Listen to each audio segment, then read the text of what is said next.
Hi everyone! Welcome back to my YouTube channel. I am B, and for today's video guys, gagawa tayo ng Milo cake without oven. Yes, gagawa po tayo ng cake kahit wala tayong oven sa mga bahay natin. Sa tatlong ingredients lamang ang gagamitin natin. So guys, bago po tayo mag-start, kung bago pa lang po kayo sa aking channel, please subscribe and hit the bell button para po ma-update kayo sa mga susunod ko pa pong video. So, let's start! Luto na tayo! Mga sangkap para sa paggawa ng ating Milo cake. 2 pack ng maliit na Milo. 2 itlog at 1.5 tablespoon ng brown sugar. Susunod, kumuha ng malaking lalagyan o bowl. Buksan natin yung Milo.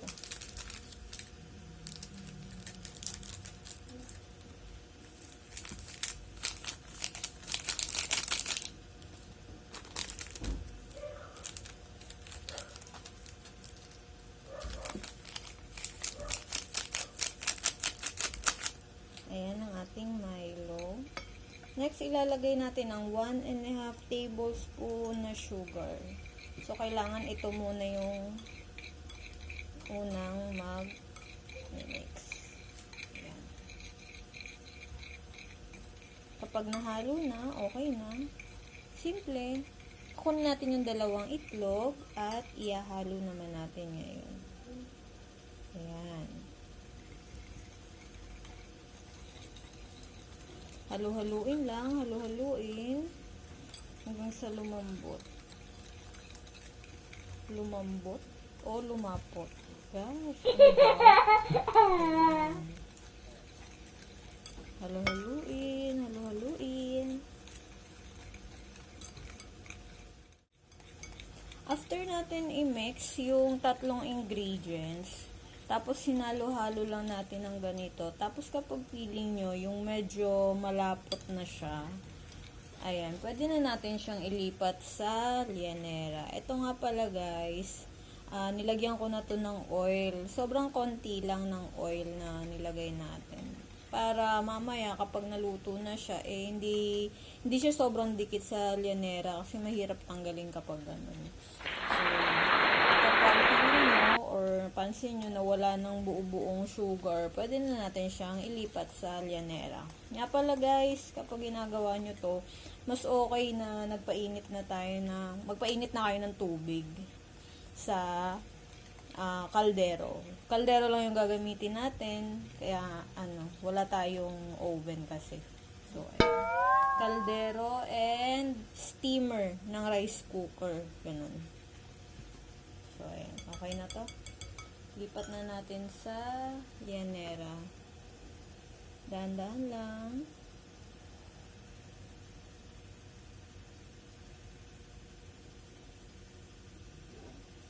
Okay.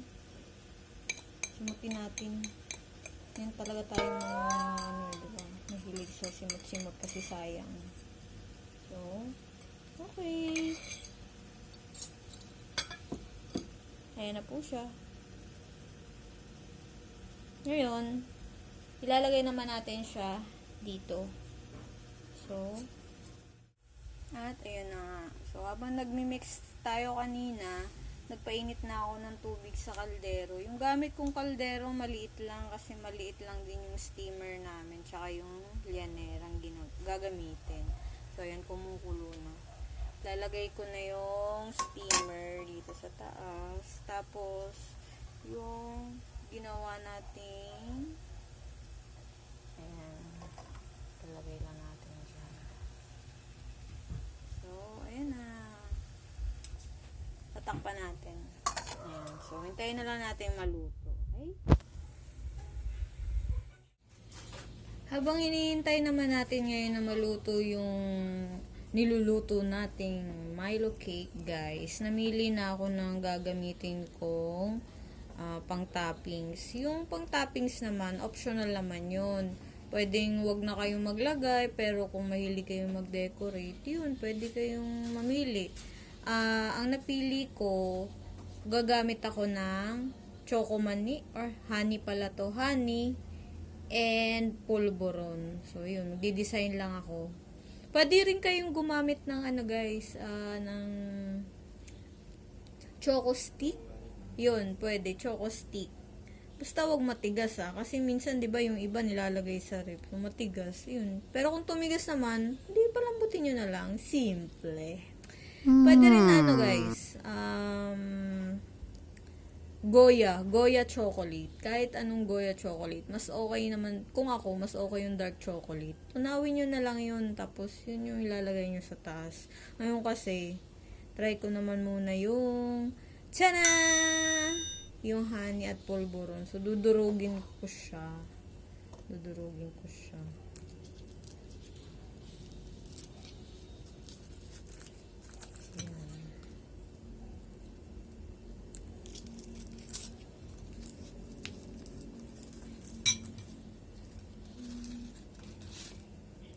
Paghaluin ko na lang to. Dapat kasi hindi ko siya paghahaluin, pero carry bells lang.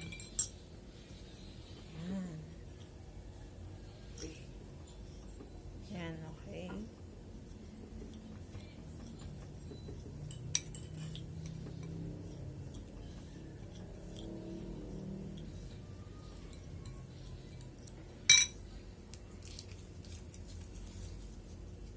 Set aside na lang natin.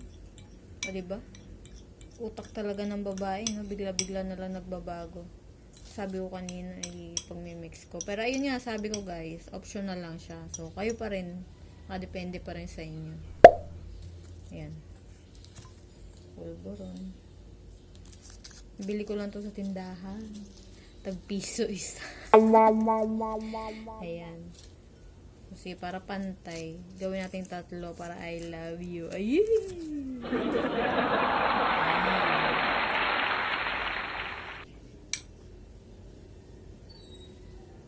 Wow, ganda. Parang chocolate. Bakit hindi ba? Okay. Taran! Wait lang natin maluto yung natin. Ini-steam natin na chocolate Milo cake.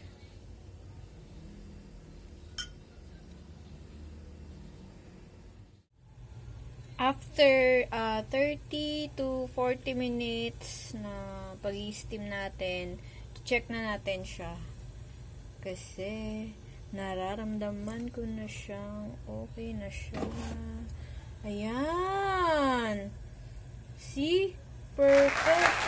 So, gamit na yung toothpick. Tutusukin natin yung gitna or yung gilid na lang. Sige, yung gitna na. So, dapat gaya nung sinabi ko kanina, walang didikit. Yung mga buo-buo, ganun. So, tusukin natin yung gitna. Guys, patayin ko pala muna yung apoy. Kasi, parang naabot yung kamay ko. Ang init. Sobra. So, ouch. Ayan. Guys, ayan. Ay, blurred. Paano papakita? Basta, ayan. Ayan, luto na yan kapag ganyan. Kasi kapag hindi pa siya luto, talagang marami, buo-buo, basa-basa yung didikit sa stick. So, ayan, okay na. Tama lang din, pinatay ko na yung apoy. So, kunin na natin siya. Transfer natin sa plato. Tapos na tayo mag-steam. Eto na yung Milo cake natin. Tadaan! May tusok-tusok ko 4. Kasi sinugurado ko talaga siya. Ay, mainit. Lipat natin siya sa plato.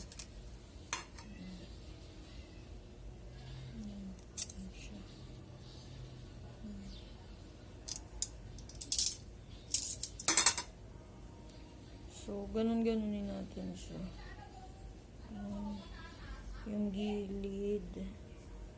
Para malaglag.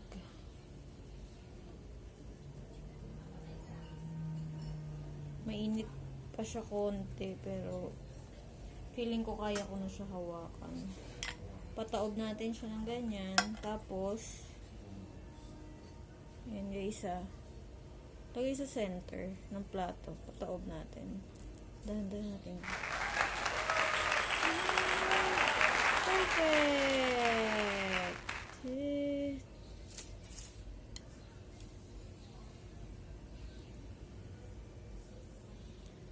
Feeling ko, ito ay itlog. Ayan. Okay. Next.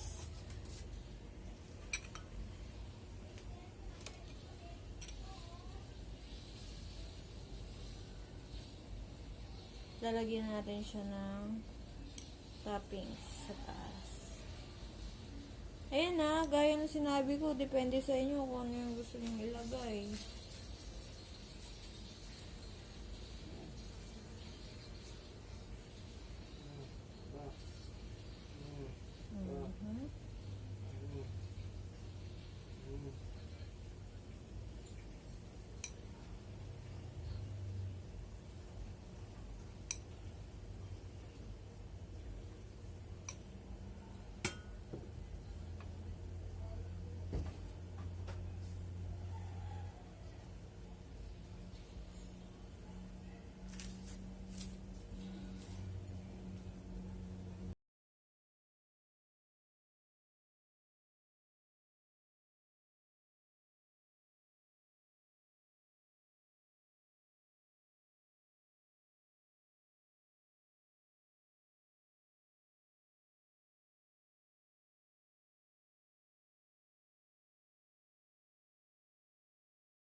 Ayan na nga guys! Tapos na tayo magluto. So, excited na akong ipakita sa inyo. Ay, nakita nyo na pala kanina. So, eto na siya. Ipapakita ko sa inyo. Ayan na! Cake without oven. So, guys, again, yung nasa taas po is optional lang siya ha. Pwede po kayong gumamit ng kahit anong gusto nyo po. Ayun. So, sa akin, ito lang po yung ginamit ko. So, guys, titikman na natin ngayon ang ating ginawa. Tiring, tiring. Kayo una.